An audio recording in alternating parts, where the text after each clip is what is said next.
Qu'est-ce qu'un auteur? Vous avez toujours voulu savoir ce qu'est un auteur. Alors qu'est-ce qu'un auteur? Tout d'abord, il faut comprendre qu'un auteur est une personne physique.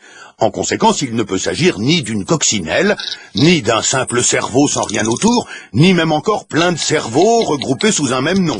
Non, un auteur, c'est un humain, en chair et en os, avec tout ce qu'il faut, des oreilles, des yeux et beaucoup d'idées, un peu comme vous, quoi. Bon, reprenons. Un auteur est donc une personne physique, qui, en plus, et c'est indispensable, fait une création de forme originale. Retenez bien ces trois mots magiques. C'est pas compliqué, je m'explique.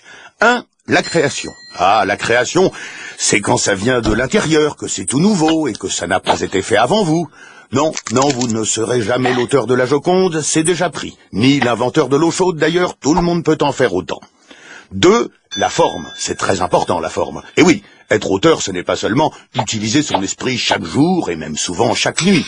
Ce n'est pas garder des idées bouillonnantes rien que pour soi dans sa tête. Il faut encore savoir les façonner, les écrire, les peindre, les montrer, les faire entendre, bref, les formaliser pour les partager. 3. L'originalité. Là, ça se corse. En plus de tout, votre création doit être riche, travaillée, exprimer votre personnalité. Interdit la banalité. Pas question de juste recopier le voisin, hein. 4. Eh bien, il n'y a pas de 4. En guise de conclusion et pour nous résumer, retenez qu'être auteur, c'est faire un vrai métier. Et oui, c'est tout un métier, de parvenir à étonner, provoquer, faire plaisir et faire rêver avec son œuvre. Mais qu'est-ce qu'une œuvre? Vous avez toujours voulu savoir ce qu'est une œuvre. Alors qu'est-ce qu'une œuvre? Eh bien, tout d'abord, il faut savoir que pour qu'il y ait une œuvre, il faut qu'il y ait un auteur.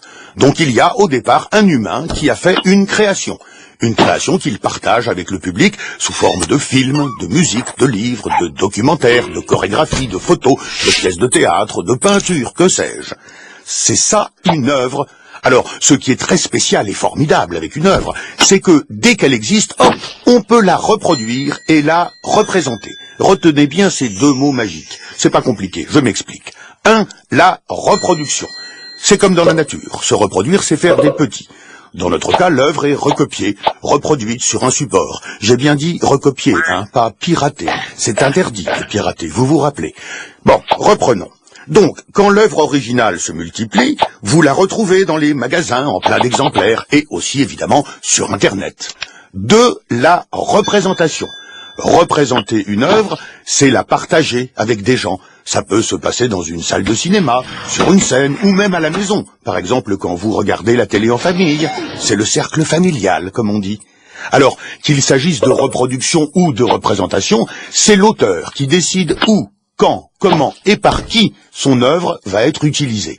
Il négocie cette utilisation moyennant finance. On dit qu'il perçoit des droits d'auteur. Voilà, c'est comme ça qu'il vit de son travail. 3. Eh bien, il n'y a pas de 3. En guise de conclusion, et pour nous résumer, retenez qu'une œuvre, c'est une création qui peut se multiplier pour le plus grand plaisir de tous et celui de son auteur, qui, pour protéger et gérer ses droits, fait partie d'une société d'auteurs. Mais qu'est-ce qu'une société d'auteurs? Vous avez toujours voulu savoir ce qu'est une société d'auteurs. Alors, qu'est-ce qu'une société d'auteurs? Eh bien, tout d'abord, il faut savoir que pour qu'il y ait une société d'auteurs, il faut qu'il y ait des auteurs et qu'ils se regroupent en société. Ah, sinon, évidemment, tout ça ne sert à rien. Bon, reprenons. Au départ, il y a des compositeurs, des paroliers, des réalisateurs, des scénaristes, des écrivains, des chorégraphes, des journalistes, des photographes, bref, des humains qui partagent leurs œuvres avec le public et qui souhaitent vivre de leur métier d'auteur. Donc, ils créent une société, enfin, différentes sociétés selon leur domaine artistique, pour gérer leurs droits d'auteur. C'est toujours plus efficace de se rassembler, l'union fait la force. Bon, soyons précis. Pour eux, la société accorde les autorisations, organise la perception, puis la répartition des droits. Retenez bien ces trois mots magiques. C'est pas compliqué, je m'explique. 1. L'autorisation. Ça, c'est une première chose indispensable. C'est la société d'auteurs qui donne l'autorisation de diffuser, de représenter ou reproduire les œuvres de ses auteurs, avec leur accord bien sûr. C'est elle aussi qui négocie, en contrepartie de cette exploitation, une rémunération. 2. La perception. Donc, la société d'auteurs se met d'accord avec les exploitants, ceux-ci lui déclarent comment, quand, où et combien de fois les œuvres sont exploitées. Et à chaque fois, hop, la société perçoit des droits. 3. La répartition. Une fois collecté, l'argent est reversé aux membres, je veux dire aux auteurs.